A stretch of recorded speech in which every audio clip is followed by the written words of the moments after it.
was a slave to the goal, basically. For me, like, the goal was to be the world champion, and it was to be the very best that there was. And I knew that to get there, I had to be, ruthless. So what was it like breaking into a male-dominated industry, and what is your advice for others doing or wanting to do the same?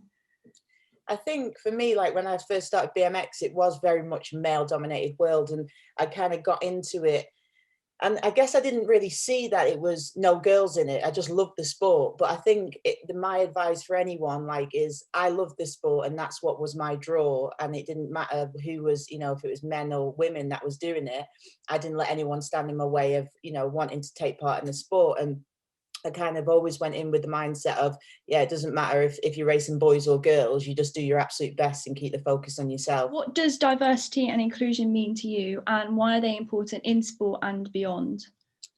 I think they're important, across the board. It's not just in sport; it's in general, and diversity and inclusion is extremely important to me. I come from a diverse background myself, and the opportunities that I had wasn't, from the town that I was in. It wasn't like what everybody else kind of had. It was, I was from a council estate, and I just think, like, just giving opportunity and making sure that when I'm doing something, it's not just, doing it for the elite end, it's doing it at grassroots as well. And that's important to me. How important is LGBT plus representation in sport? It's super, super important. I think even like myself, like when I was, wanting to come out, so to speak, or, what I felt like, ashamed and guilt, and there wasn't that many people that was open about their sexuality at the time.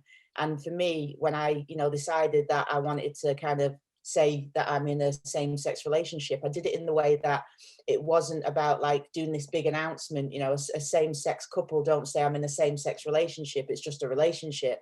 And for me, that's what I did. I kind of just went about, putting pictures up on social media of the person who I was with at the time, my partner. And yeah, I think it's important to break the stigma down, because so many people since I came out as, I was gay, that, loads of BMX girls and other sports have come out and felt that they could have the strength and the courage to do so too. How do you build mental strength and then maintain a healthy mindset?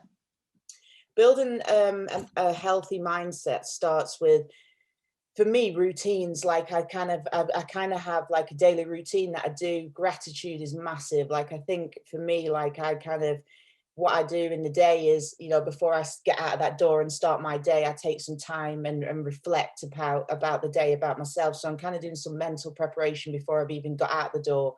And that's like a big important thing for me. And I think there's so many self-help books, like I've got loads of them, like a lot of the things that people are saying, it's kind of building that mental toolbox up, to have the tools in there, that when you're faced with, difficulties, or, like we're in lockdown, how to deal with that. And for me, it's super important. I want to educate people more about how to deal with certain things, and actually how the brain is functioning, but in a very simplified way. And that's where I bring my kind of mindset from sport, and how I, went about things that way. And I want to pass that on and pass that on to the general public. What qualities do you possess that you believe led to your sporting success? I was a slave, to the goal, basically.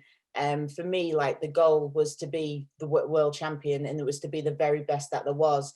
And I knew that to get there, I had to be, ruthless. I had to be disciplined. I had to be, it was almost like I had to just really immerse myself in the role as an athlete 24/7. Like, it wasn't like, like we've done 2 hours training, therefore you go home and switch off. It was like, no, okay, what can I do for recovery?